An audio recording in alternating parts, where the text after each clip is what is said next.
नमस्कार।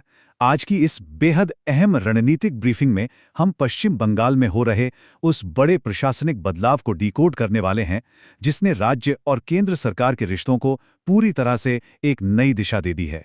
देखिए, राजनीति विज्ञान के छात्रों और विश्लेषकों के लिए यह समझना बहुत जरूरी है कि आखिर जमीनी स्तर पर शासन कैसे बदल रहा है। यह कोई आम राजनीतिक बहस नहीं है, बल्कि एक निष्पक्ष ऑब्जेक्टिव विश्लेषण है। हम गहराई से देखेंगे कि कैसे नई सरकार के आते ही उनके पहले ही कैबिनेट फैसले ने राज्य की नीतियों को, खासकर सीमा सुरक्षा और कल्याणकारी योजनाओं को केंद्र सरकार के ढांचे के साथ बहुत तेजी से जोड़ दिया है। तो चलिए, बिना किसी देरी के सीधे तथ्यों पर बात करते हैं।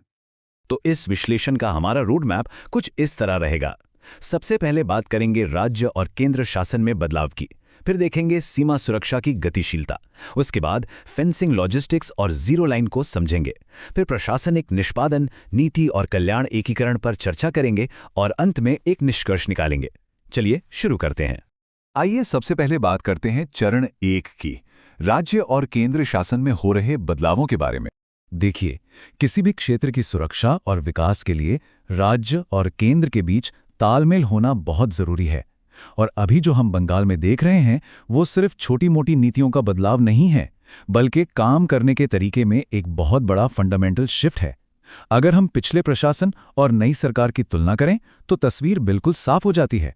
पिछली सरकार के दौरान केंद्र के साथ अक्सर टकराव और वैचारिक मतभेद देखने को मिलते थे, लेकिन नई सरकार पूरी तरह से डबल इंजन मॉडल पर फोकस कर रही है।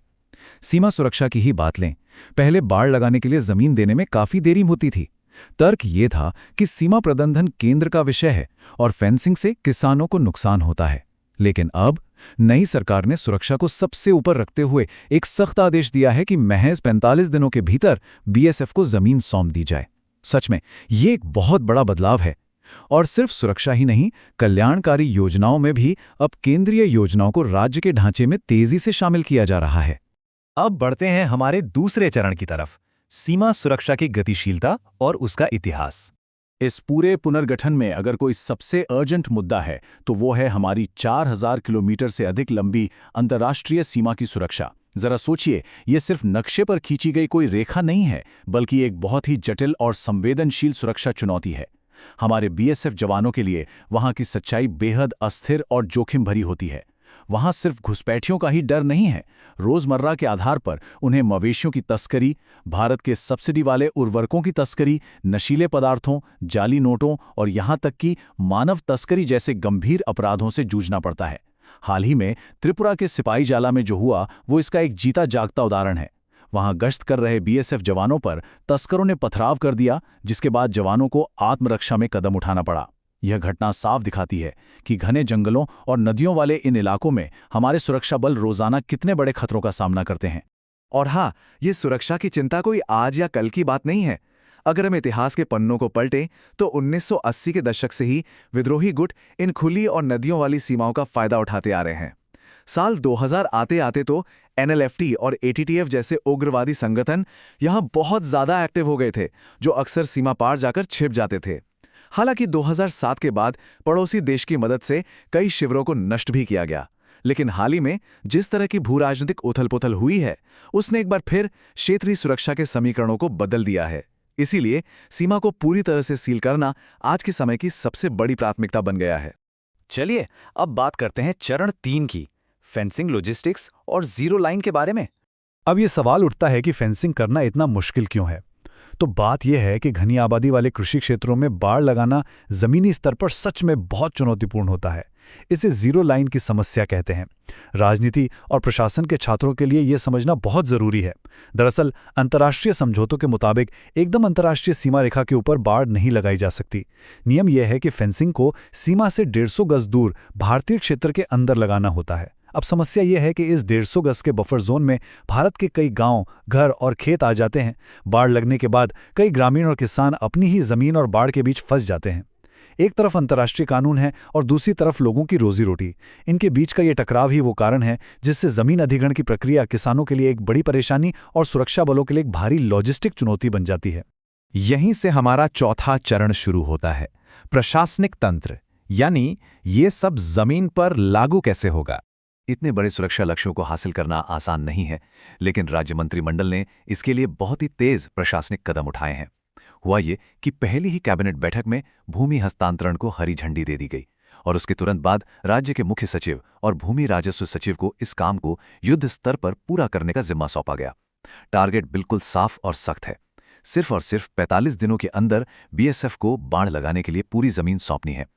ये प्रशासनिक फुर्ती सच में हैरान करने वाली है, खासकर अगर हम इसे पिछली व्यवस्था से तुलना करें, जहां नौकरशाही की वजह से फाइलों के अटकने की खबरें आम बात हुआ करती थी। अब आगे बढ़ते हैं चरण 5 की ओर, स्वास्थ्य और सिविल सेवाओं का एकीकरण। तो देखिए, ये प्रशासन सिर्फ सीमा सुरक्षा तक ही सीमित नहीं है। ये नई सरकार राज्य के मौजूदा सामाजिक कार्यक्रमों के साथ साथ केंद्र के नए ढांचों को भी बखूबी जोड़ रही है।